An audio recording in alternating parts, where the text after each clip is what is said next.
Africa Media Live TV. Kindly subscribe to our YouTube channel to get updated on the trending gist, latest news all over the world.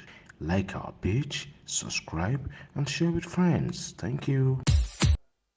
Alhaji Saheed Osupa kan orin kan Fuji blues. I can say it is around 80s. We are, is it 94 or 93 or something like that? Era yẹn náà ni.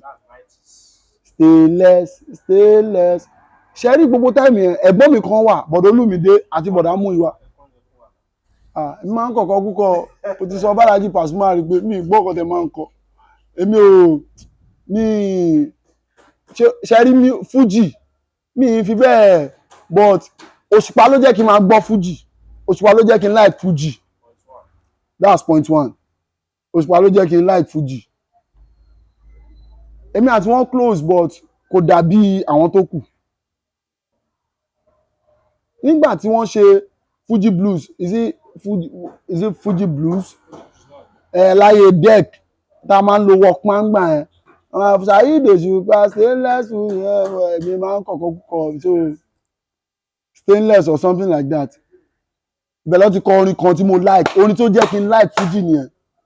Èèyàn tó fóúnjẹ sílẹ̀ láìrò tẹ́lẹ̀, ikú ló jọwọ́ ẹ láwo kò lóhùn ò lè jẹun. Ikú tó pa mí wá mi mọ̀ sódà mi ṣàmọ̀ bẹ̀ yẹn mo ṣàmọ̀ pé but I love that tempo mo love tempo yẹn. Ṣé understand me? I love that tempo. Then wọ́n tún kọ orin kan.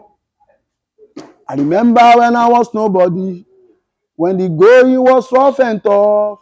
I remember when I was nobody, I never thought I'll be somebody. I was crying, I have no shoes. Not until I saw someone without legs. Not until I saw someone without legs. I was crying, I have no shoes. Ṣé rí orin yẹn ni mo like. But àwọn kan sport analyst tí mo sọ yẹn tó sọ mí ní Daniel Abarera, Daniel Ado, Daniel Anelka. Àwọn Anelka yẹn ló jẹ́ kí àwọn obìnrin kó mi jẹ torí mo lọ ṣe jẹ́sí yẹn gbà yẹn máa ń play káàkiri gbogbo àwọn tí máa ní girlfriends máa ti lọ ń play ball. So máa ń kọ ìgbà mi máa kọ Daniel Nesta. So tí máa ń play mo máa ń play bíi àwọn sí Ronaldo àwọn JJ máa ń wà skillful till now skills yẹn ṣì wà lára mi o. Are you with me? But ẹ̀gbọ́n yẹn òun àti senior brother àwọn Bọ̀dọ̀lú ìyẹn like Pasuma. So àwọn máa jà sí kẹsẹ̀tì pé ó ṣáà ti gbọ́ Pasuma àti tiẹ̀ tán jẹ́ kí mi náà gbọ́ Òṣùpá. But Òṣùpá yẹn ló wá sink sínú brain mi tí mo á fi like Òṣùpá bọ̀ nígbà yẹn náà èpè la máa ń kọ. Èyí tá a mọ̀ nínú orin yẹn náà ni mo kọ yẹn. I was crying, I have no shoes. Not until I saw someone without legs. Not until I saw someone without legs. I was crying, I have no shoes. Ṣé rí gbogbo àwọn sáà yẹn ò ló jẹ́ kí n like Fuji. Slim Joe ni mo manage tá a máa ń lọ show pẹ̀lú àwọn Fuji artist nígbà yẹn. Kíní yẹn ló wá love yẹn ló wá drive mi wọnú Fuji tí mo á bẹ̀rẹ̀.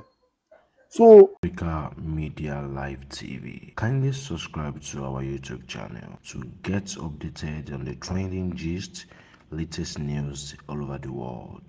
Like our page, subscribe, and share with friends.